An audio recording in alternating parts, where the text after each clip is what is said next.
Hello and welcome.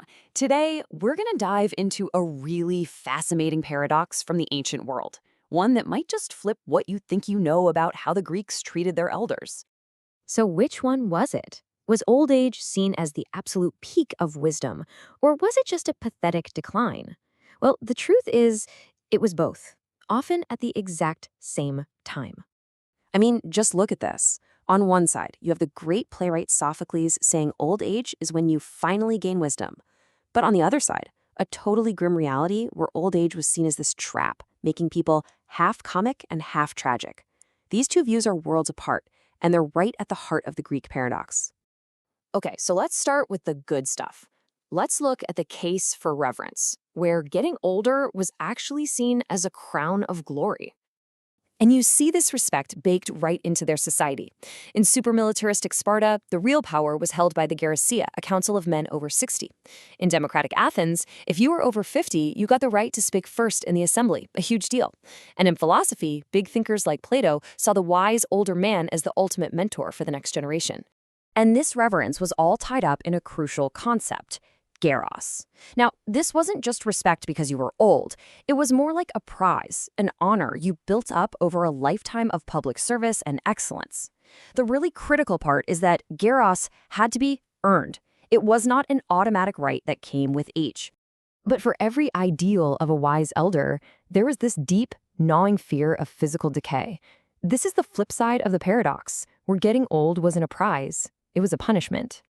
The Greeks even personified this fear with a god named Geros.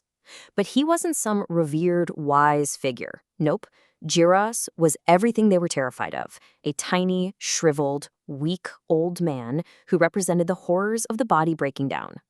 This cultural anxiety is captured so brilliantly on their pottery. I mean, look at this. You have Heracles, the symbol of peak physical strength, the ultimate hero, literally wrestling with the frail god Geras. What a powerful metaphor for humanity's fight against the inevitable decay of the body. This fear also spilled over into their popular entertainment. In the comedies of Aristophanes, old men were stock characters, but they weren't wise sages. They were the punchlines. They were portrayed as foolish, cranky, and lecherous, which really just reflected society's anxieties about losing your mind and becoming a burden. Even the great philosopher Aristotle had a pretty grim view of it all. He basically saw aging as the body's natural heat just slowly burning out over a lifetime, like a tiny flame flickering out. And for him, illness was just its constant companion. So with all these deep fears, how did the Greeks actually handle the reality of elder care? I mean, in a world with zero government safety net, who was responsible for taking care of the vulnerable elderly? Well, that responsibility wasn't public, it was deeply personal. It was enforced by law and tradition through a concept called goroboskia. This was the sacred duty of children to care for their parents, and it was the absolute bedrock of their entire system of elder support. You know, it's really important to get our heads around just how different their world was. The idea of a nursing home, an assisted living facility, or a state pension, that would have sounded like something from another planet to them. Care was a family affair, period. And this duty wasn't just a friendly suggestion. It was backed by some pretty severe legal penalties.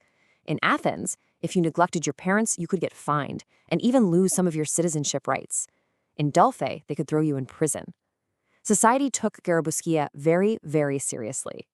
Because the system was so focused on family, it created a huge problem for anyone who was childless. They had to get creative. One option was to adopt an adult heir, who would inherit everything in exchange for providing care. The other, more direct option was to buy and train a slave specifically for that purpose, just to make sure their garaboskia was fulfilled. So, how do we make sense of these two extremes? How can a society both praise its elders as these pillars of wisdom and then turn around and mock them as pathetic symbols of decay? The answer isn't about the number of candles on your birthday cake. It was about something else entirely: the single most important value in Greek public life. And that value was arete. This is the key. Arete wasn't about being a good person in private. It was all about public excellence, what you could visibly, actively do for your community. It was all about your contribution. So, here's the bottom line. Respect for the elderly was completely conditional. It was tied directly to their ability to keep demonstrating arete. And this is how the whole paradox gets resolved. The revered elder on the left was the one who still had arete, the capable statesman, the skilled general. He continued to earn his public honor, his gerus. The ridiculed elder on the right, that was the one who could no longer contribute. He was just a walking symbol of the feared god of decline, gerus. This ancient aphorism just perfectly sums up the whole Greek view. Your value in old age was not a given. It depended completely on what you could still offer the world around you. And that leads us with a pretty provocative thought. The Greeks valued public contribution above everything. So it's worth asking ourselves, what are the conditions for respect in our own society today? What's our version of arete? Thanks for watching.